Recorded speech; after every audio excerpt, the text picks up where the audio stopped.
साहित्य पक्षर ये द्वितीय संस्करण अरे मु भाग नहीं एते भावाविष्ट होईची एते सुंदर कार्यक्रम करूचंती जे साहित्य को जीवन सहित जोड़ीबार एटा प्रयास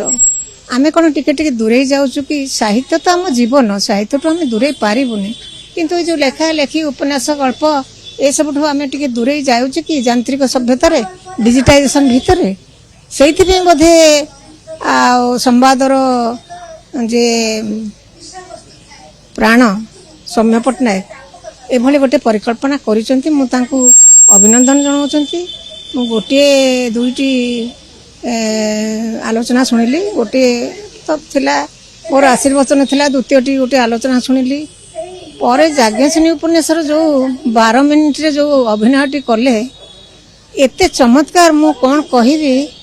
मु भावाविष्ट हो गली भाविली 12 मिनिट कहीं कले राति पाई जाइथिले भी बसी था मत बहुत भल लगिला ए जो साहित्य नाटक उपन्यास सब को एकाठी करवा एटा गोटे अभिनव प्रयास पुणी 15 दिन चलो गोटे पक्ष मु कहबी एटा साहित्यर जो कहउचंती जे साहित्य पक्ष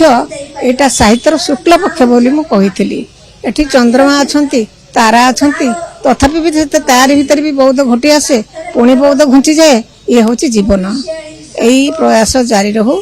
ये प्रयास आग को निश्चय जारी रहिबो ये गोटे अभिनव